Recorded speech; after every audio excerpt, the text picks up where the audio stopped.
भैया कलयुग में नाम की महिमा बताई गई। और महाराज जैसे इस बात को सुना महाराज परीक्षित ने, तो महाराज परीक्षित कलयुग पर रीझ गए और कहा कि ए कलयुग, तेरे इस सद्गुण को देखकर मैं 5 स्थान प्रदान करता हूं। और इतना ही नहीं, इस कलयुग में यही कलिकाल न साधन दूजा, जोग यज्ञ व्रत जप तप पूजा। जोग यज्ञ व्रत जप तप पूजा, इसका मतलब ये नहीं कि क्या इस कलयुग में जोग यज्ञ करने से फल नहीं मिलेगा। अरे महाराज, आप में हम में इतनी खूबी नहीं कि हम ढंग से योग कर पाए, ढंग से यज्ञ कर पाए, ढंग से जप कर पाए, ढंग से तप कर पाए। हमारे अंदर उतनी क्वालिटी नहीं है।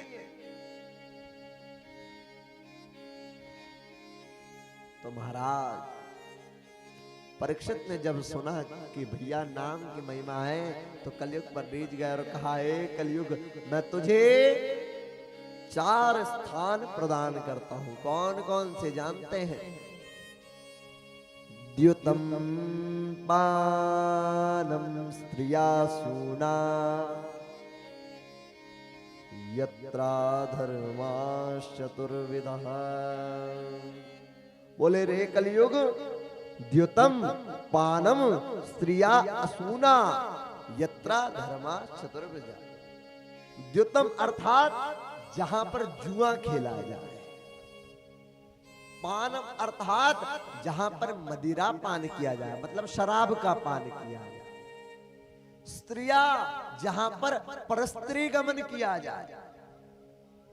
और चौथा स्थान असूना अर्थात हिंसा जहां पर की जाए। कलयुग तू यहां यहां रहना। महाराज कलयुग ने इस बात को जब सुना तो बोले, महाराज आपने 4 कमरे का मकान तो मुझे दे दिया, लेकिन मेरा परिवार बहुत बड़ा है। और कलयुग अपने परिवार का नाम गिनाने लगा। लोभो नृतम चौर्य नार्यंभो, ज्येष्ठा च माया कलहश्च दंभा। बोले मेरे परिवार में लोभ है, अंधतिया ने झूठ है। और महाराज इस प्रकार जब अपने परिवार के विषय में बतलाने लगा, तो महाराज परीक्षित ने कहा, जा तुझे एक और स्थान में प्रदान करता हूं, यहां पर तू अब इन 5 जगह पर तू रहना। और कौन सा स्थान दिया जानते हैं? बोले सोने में तू रहना। हमारे यजमान जी बता रहे हैं सोना। बोले सोने में, गोल्ड में, कलयुग। अरे महाराज अगर सोने में मान लीजिए कलयुग का वास है, तो भैया जो पवित्री आप पहनते हो अंगूठी, इसमें भी कलयुग है। भागवत के पाठ में अनुष्ठान में सोने की भगवान की मूर्ति लगती है, तो भैया उसमें भी पक्के में कलयुग है। आई ना शंका मन में आई कि नहीं आई? आई, क्यों नहीं आएगी? तो बोले भैया प्योर गोल्ड में नहीं है, जो मिलावट का सामान है उसमें है। तो बोले कैसी मिलावट भैया? तो बोले जो अनीति से कमाया हुआ धन है उसमें भैया नीति की रूखी सूखी 2 रोटियां भी बहुत है, लेकिन अनीति का जो धन है ना वह कभी पचता नहीं है, चाहे कितना ही कुछ कर लेना आप। बड़ी सुंदर बात कही गई।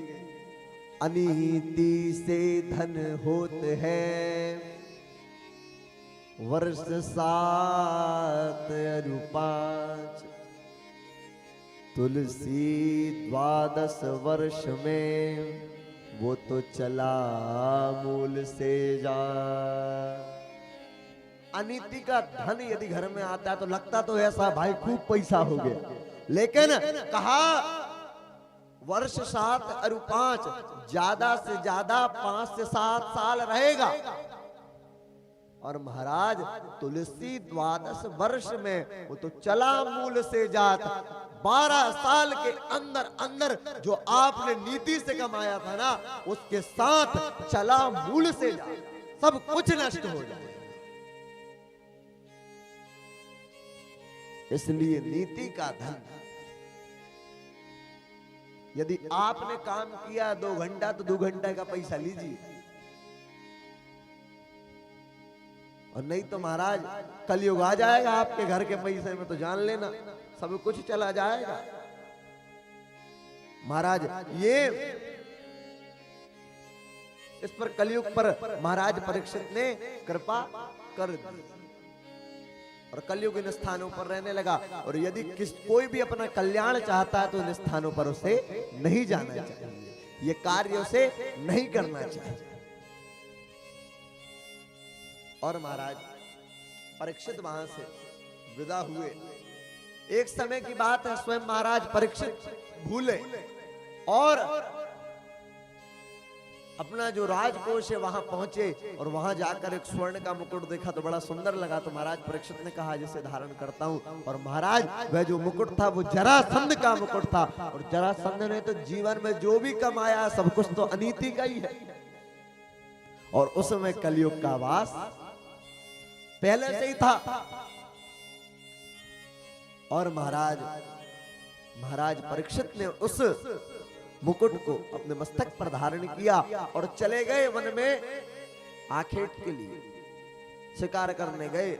और महाराज शिकार करते करते करते करते करते महाराज परीक्षित को प्यास लगी। अब प्यास लगी तो भैया जल चाहिए, अब वन में व्यवस्था नहीं, तो उनको एक आश्रम दिखाई पड़ा, एक आश्रम दिखाई पड़ा। तो वहां पर गए महाराज परीक्षित। अब जो मुकुट है उसमें तो कलयुग का वास है, वैसे जाते हैं महाराज परीक्षित तो भाई किसी भी आश्रम में जाके कभी भी जीवन में अनुशासन रखिए, नियम रखिए। यदि किसी प्रतिष्ठित व्यक्ति के यहाँ जाते हैं, किसी महात्मा के यहाँ जाते हैं, किसी संत के यहाँ जाते हैं, किसी विप्र के यहाँ जाते हैं, तो जाकर सबसे पहला कार्य क्या करना है? प्रणाम कीजिए। आज का व्यक्ति झुकना नहीं जानता, आज का व्यक्ति तो भैया अकड़ में हैरान है, मुझसे बड़ा कोई नहीं। अरे भैया उस पर ब्रह्म परमात्मा ने कृपा देकर ये मनुष्य का देह प्रदान किया है, तो कृपया कर कर मनुष्य बनिए। और महाराज झुकना, जो झुकता है उससे अपने आप 4 चीजें प्राप्त हो जाती हैं। अभिवादनशीलस्य नित्यं वृद्धोपसेविनः चत्वारो तस्य वर्धन्ते आयु विद्या यशो बलम। अरे भैया अभिवादनशीलस्य नित्यं वृद्धोपसेविनः, अपने से बड़े के सामने आप यदि झुकोगे तो 4 चीजें तो बिना मांगे प्राप्त हो जाएंगी। क्या? आयु विद्या यशो बलम। आयु मिल जाएगी। कोई भी एक चीज याद रखना, आप किसी के भी पैर पड़ोगे तो कोई आशीर्वाद क्या देगा? बोले दीर्घायु भव, खूब भैया जुग जुग जीवे, ऐसा आशीर्वाद तो देगा। और विद्या यश, भाई कोई पढ़ने वाला विद्यार्थी जाएगा तो उसको क्या कहा जाएगा? भैया खूब पढ़ लिख कर विद्वान बन, खूब नाम कमा। यशो बलम, और यदि कोई मान लीजिए पहलवान बनने जा रहा है तो उसके लिए क्या व्यवस्था है? बोले बलम, खूब तुझे भगवान बल प्रदान करे। किसी को नाम कमाना है तो बोले खूब यशस्वी भव, बहु यशस्वी भव। तो भैया ये 4 चीजें तो फ्री में प्राप्त हो रही केवल झुकने पर। लेकिन आज का आदमी झुकना नहीं जानता, आज का आदमी तो अपनी अकड़ में हैरान है, हमसे बड़ा कौन है। तो महाराज परीक्षित पर कलयुग का प्रभाव आया और जाकर आश्रम में देखा तो भैया समीक ऋषि तपस्या में लीन थे और महाराज भगवान का ध्यान कर रहे थे। तो उसी समय महाराज परीक्षित का आगमन हुआ, कलयुग का प्रभाव। महाराज शमीक ऋषि अपनी तपस्या में लीन थे, आकर परीक्षित ने एक संत का अपराध किया। जानते हैं क्या किया? वहीं पर एक सामने एक मरा हुआ सर्प डला हुआ था। महाराज अपने धनुष से उस सर्प को उठाया। कलयुग का प्रभाव देखिए, कलयुग व्यक्ति जैसा स्वयं ढोंगी है वैसा सामने वाले व्यक्ति को भी समझता है। सर्प को उठाया और शमीक ऋषि के गले में डाल दिया। जानते हैं क्यों? बोले ये ऋषि मेरे सामने ढोंग कर रहा है। और महाराज परीक्षित ने जैसे उस सर्प को डाला तो महाराज संत स्वभाव के हैं, उनको कोई फर्क नहीं पड़ा, वो तो अपनी तपस्या में लगे थे।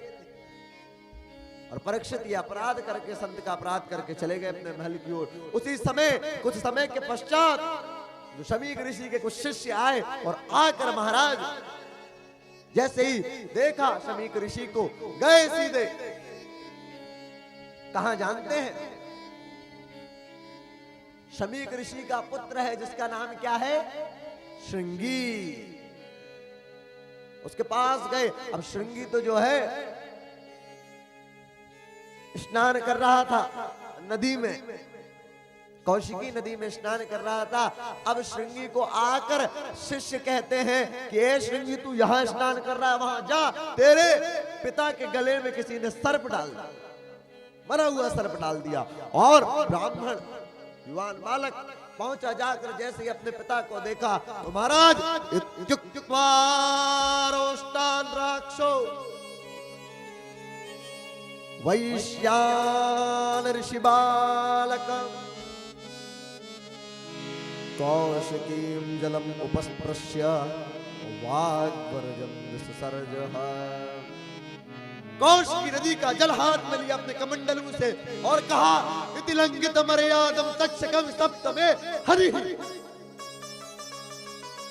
जिसने मर्यादा का उल्लंघन किया है, आज से 7 दिन के पश्चात तक्षक नाग के काटने से उसकी मृत्यु हो जाएगी। ये मेरा श्राप है। ब्राह्मण बालक ने ये श्राप दे दिया और रुदन करने लगा, रोने लगा। महाराज शमीक ऋषि अपनी तपस्या से उठे और कहने लगे पुत्र क्यों रो रहा है? अब आप शमीक ऋषि को देखिए, जैसे ही देखा गले में सर्प है तो कोई विशेष ये नहीं कि खुद भी उठकर श्राप देने लगे, नहीं, बड़े आराम से सर्प को उठाया और महाराज बाजू में रख दिया।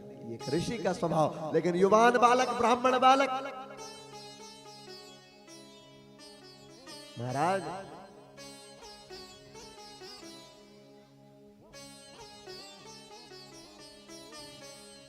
रोने लगा ब्राह्मण बालक। और शमीक ऋषि ने कहा पुत्र क्यों रो रहा है, बता क्यों रो रहा है, बता।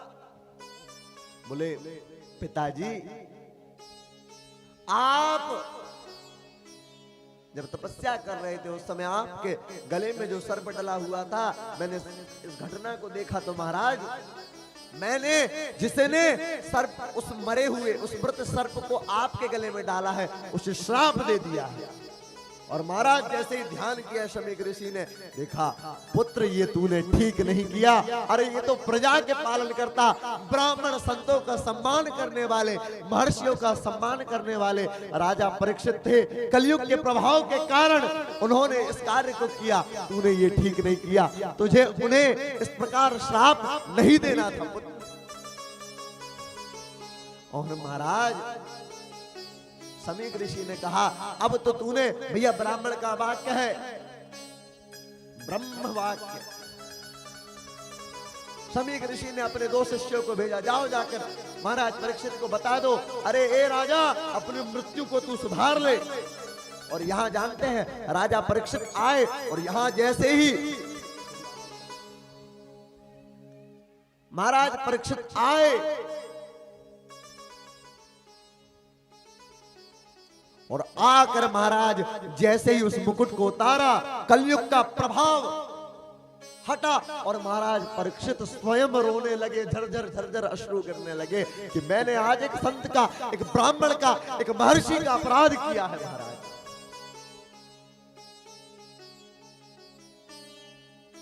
महाराज परीक्षित ने सॉरी नहीं बोला, भगवान से महाराज परीक्षित कहते हैं कि भगवान इसका दंड मुझे मिलना चाहिए, ये मैंने ठीक नहीं किया, ये अपराध मुझसे हुआ है। और महाराज परीक्षित इस प्रकार भगवान से विनती करते हैं और उसी समय दोनों जो शिष्य हैं शमीक ऋषि के उनका आगमन हुआ।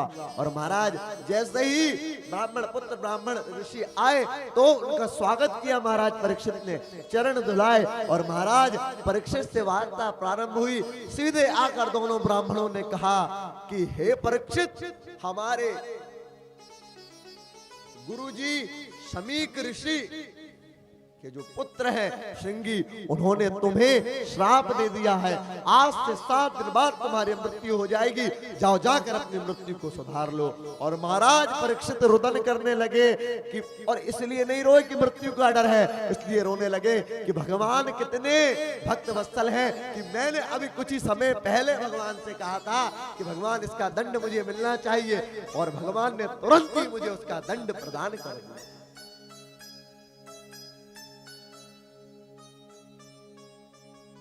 आप हम जैसे नहीं कि कोई भी गलती की और सॉरी बोलकर एक तरफ हो गए, ऐसा नहीं।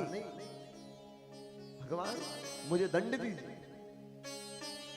और महाराज ये नहीं कि परीक्षित ने वो जो दोनों ब्राह्मण आए थे मृत्यु का समाचार लेकर उन्हें भगा दिया, नहीं, उन दोनों ब्राह्मणों के लिए दक्षिणा दी। और महाराज दक्षिणा भेजी शमीक ऋषि और श्रृंगी ऋषि के लिए कि भैया आपने मुझ पर कल्याण किया, आप चाहते तो नहीं आते, 7 दिन बाद में मर जाता, मैं अपनी मृत्यु को सुधार नहीं पाता, लेकिन आपने मुझ पर कृपा की मेरी मृत्यु सुधर जाए, इसलिए आकर इस प्रकार का समाचार प्रदान किया। महाराज साष्टांग दंडवत प्रणाम किया है, दक्षिणा दी है।